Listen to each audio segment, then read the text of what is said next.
ఓం నమో నారాయణాయ. శ్రీ సమర్థ సద్గురు సాయినాథుని వచనామృతములు. బాబా చెప్తున్నారు, నాకు లొంగిపోయే వారికి నేను రుణపడి ఉంటాను అని. అలాంటి నాకు లొంగి ఉన్న వారి పట్ల వారు స్వయం నేనే అనే స్థితి నుండి, అంటే నేను అనే అహంకార స్థితి నుండి వారిని సత్య మార్గాన పయనింపజేసి వారు విముక్తి పొందినంత వరకు నేను వారికి రుణపడి నా కర్తవ్యాన్ని వారి పట్ల నిర్వహిస్తాను అంటున్నారు బాబా. అంటే నువ్వు నాలో కలిసిపోవుదాకా నీ యందు నేను నివాసం ఉండి నిన్ను నేను రక్షిస్తూ నీకు మార్గనిర్దేశం చేస్తాను అని బాబా చెప్తున్నారు. అతన్ని నేను అనే అహంకార స్థితి నుండి అతను సత్య మార్గాన్ని దర్శించి విముక్తి పొందే వరకు బాబా అతనితోనే అతని యందే నివసిస్తాను అని వాగ్దానం చేస్తున్నారు. 154వ సూత్రము. నేను ఎవరు అని మీరు అనుకుంటున్నారా? నేను శాశ్వతుడను మరియు సర్వవ్యాపిని. నన్ను కలవడానికి మీరు ఎక్కడికి వెళ్ళాల్సిన అవసరం లేదు. మీరు ఎక్కడ ఉన్నారో నన్ను అక్కడే అప్పుడే నా ఉనికిని మీరు అనుభవించగలరు. నేను రూపం కలిగి పేరు కలిగియు రూపం కలిగియూ ఉండవచ్చును. మీరు ఊహించుకున్న పేరు మరియు రూపాలకు అతీతంగానూ ఉండవచ్చును. నువ్వు కూడా నాకు భిన్నంగా ఏమీ లేవు.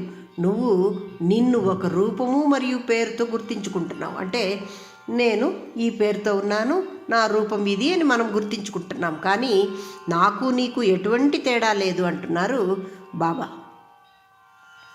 155వ సూత్రము. నా పేరు మీద ఇతరుల వద్ద నుండి డబ్బు వసూలు చేయకుము మరియు సహాయము పొందకము అంటున్నారు బాబా.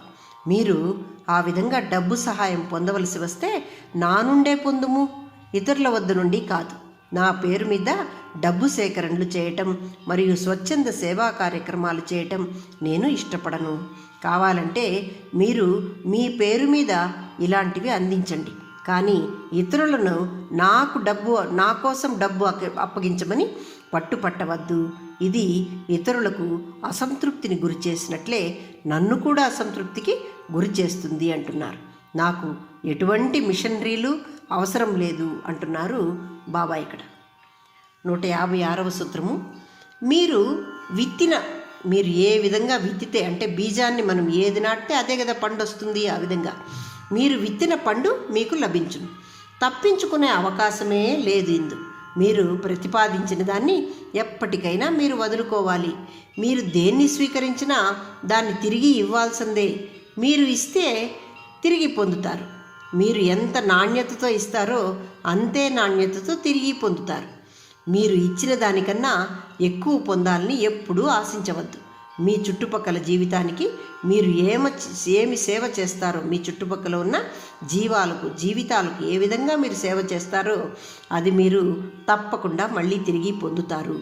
చట్టం అలా ఉంది. మీరు చట్టాన్ని అనుసరించుటను నేను మీకు అనుసరింపచేయుటకు సహాయం చేస్తూనే ఉంటాను అంటున్నారు బాబా. అంటే మనం ఎటువంటి దాన ధర్మాలు చేసినా కూడా మనము నాణ్యతతో కూడిన దాన ధర్మాలను చేసినప్పుడు మనం కూడా వాటిని తిరిగి ఆ మంచి ఫలాలను పొందుతాము అని చెప్తున్నారు బాబా ఇక్కడ. ఆ సన్మార్గంలో బాబా మనములను నడిపిస్తాను నేను మిమ్మల్ని అని చెప్తున్నారు. ఓం నమో నారాయణాయ.